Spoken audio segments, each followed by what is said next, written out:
Assalamualaikum warahmatullahi wabarakatuh. Halo teman-teman, selamat datang kembali lagi di YouTube channel kita bersama. Nah, video kali ini adalah video lanjutan di mana dari pembahasan kita sebelumnya tentang komposisi dan golongan darah. Jadi, bagi yang belum nonton videonya, silahkan ditonton dulu ya. Oke, kali ini kita akan membahas tentang sistem peredaran darah pada manusia. Tahukah kamu apa saja organ yang terlibat pada sistem peredaran darah pada manusia? Simak videonya sampai selesai ya. Oke, adapun organ-organ peredaran darah yang pertama yaitu jantung. Jantung ini terletak di dalam rongga dada dengan ukuran sebesar genggaman tangan pemiliknya dengan berat ukuran lebih dari 300 gram. Yang kedua yaitu pembuluh darah. Oke, selanjutnya yaitu jantung. Jantung terletak dalam rongga dada dengan ukuran sebesar genggaman tangan pemiliknya. Berat jantung kurang lebih dari 300 gram. Sekarang coba kalian kepalkan tangan kalian masing-masing agar kalian dapat mengetahui besar jantung kalian dalam tubuh kita masing-masing. Kemudian yaitu struktur jantung. Struktur jantung ini yang pertama terdapat vena cava superior, yang kedua atrium kanan, atrium kiri, aorta, arteri pulmonalis, vertikel kanan, vertikel kiri, dan vena cava inferior. Oke, selanjutnya yaitu kita akan membahas satu persatu. Yang pertama, sekat jantung atau disebut sebagai septum. Sekat jantung ini berfungsi sebagai memisahkan bagian kiri dan kanan ruang jantung. Terdiri dari septum anteroventricularis, septum interioventricularis, dan septum anterioreum. Oke, yang selanjutnya yaitu katup jantung, bisa disebut sebagai valvula, yang memisahkan bagian ruang atas atrium dan bagian bawah ventrikel ruang jantung, yang berfungsi menjaga agar darah dalam ventrikel tidak kembali ke atrium. Ada beberapa bagian dari katup jantung. Yang pertama, valvula semulunaris, yang kedua, valvula bicuspidalis, dan yang terakhir, valvula tricuspidalis. Yang selanjutnya itu sistem saraf pada jantung. Yang pertama yaitu terdapat bagian siniatrial SA node, yang kedua anterioventricular node yang biasa disebut AV node, yang ketiga berkas HIS, dan keempat serabut Purkinje. Oke, yang selanjutnya yaitu sistem saraf pada jantung. Sistem saraf pada jantung ini terdiri dari SA node yang berfungsi untuk mempertahankan irama pompa jantung dengan menentukan laju kontraksi semua sel otot jantung. Dan yang kedua AV node yang mengatur kontraksi pada atrium dan vertikal. Kemudian dibawa ke berkasis.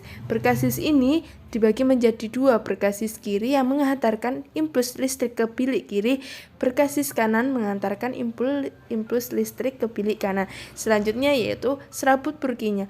Serabut Purkinje ini serabut yang menghantarkan rangkaian impuls listrik hingga berakhir dalam endokardium. Selanjutnya yaitu denyut jantung. Denyut jantung terjadi apabila otot jantung berkontraksi.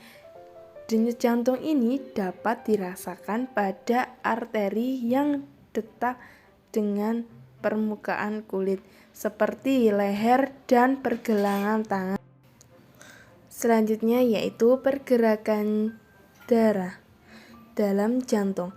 Pergerakan darah dalam jantung ini dibagi menjadi dua. Yang pertama, sistole, bisa disebut sebagai kontraksi.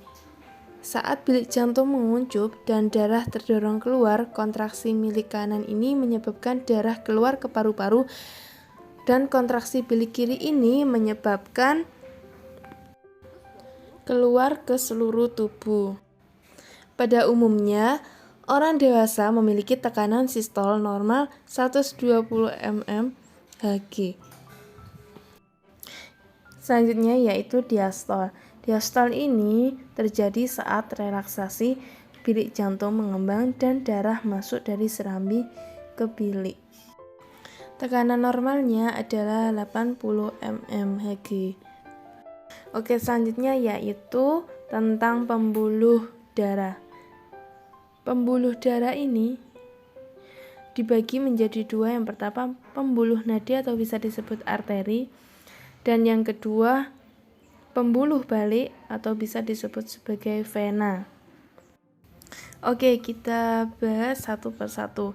Yang pertama pembuluh nadi, bisa disebut sebagai arteri, yang berfungsi sebagai membawa darah keluar jantung, yang tersusun atas lapisan sel epitel, lapisan tengah yang berupa otot polos untuk mengatur tekanan darah, yang terakhir serta lapisan luar yang berupa jaringan ikat yang kuat dan elastis untuk mempertahankan tekanan darah.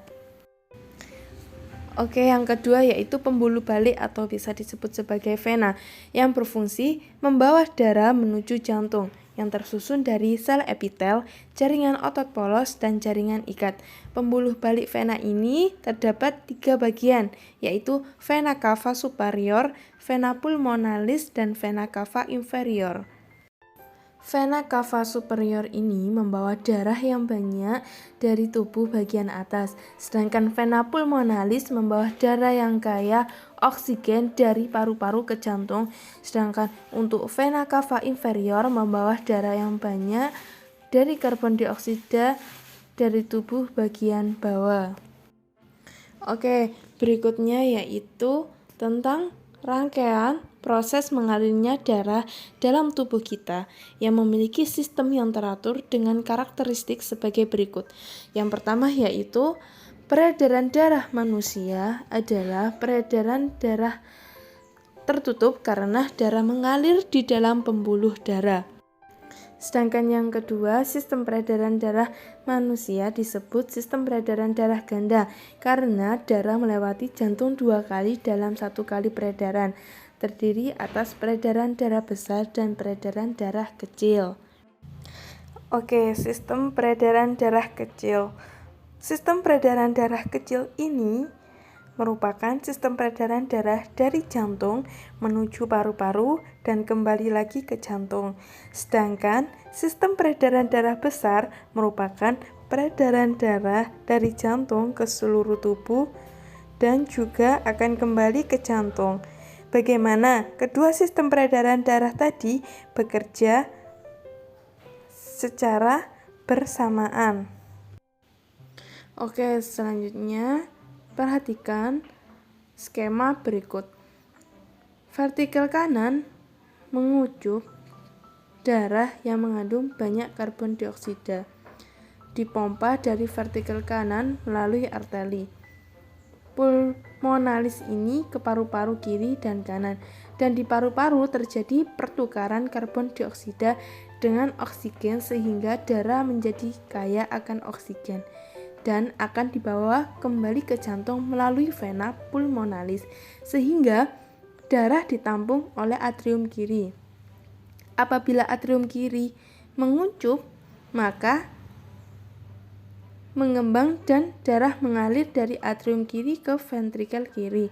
Saat ventrikel kiri ini menguncup, darah yang banyak mengandung oksigen dipompa dari ventrikel kiri ke seluruh tubuh melalui aorta, baik bagian atas ataupun bagian bawah darah kaya akan oksigen yang sampai di kapiler tubuh dan bertukar dengan karbon dioksida hasil dari metabolisme, sehingga darah yang akan masuk ke vena cava superior dan vena cava inferior adalah darah yang kaya akan karbon dioksida, akhirnya akan masuk ke atrium kanan.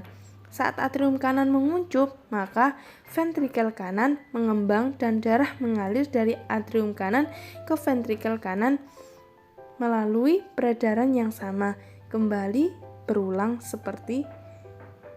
sesuai dengan jalannya. Peredaran darah kecil dan besar terjadi secara bersamaan karena jantung berkontraksi. Atrium dan ventrikel ini mengembang serta menguncup secara bergantian. Oke teman-teman, sampai di sini bisa dipahami? Oke teman-teman, dari sini jika ada yang perlu dipertanyakan, silahkan bertanya di kolom komentar ya. Sampai sini dulu video tentang sistem peredaran darah. Tunggu video-video selanjutnya ya. Terima kasih.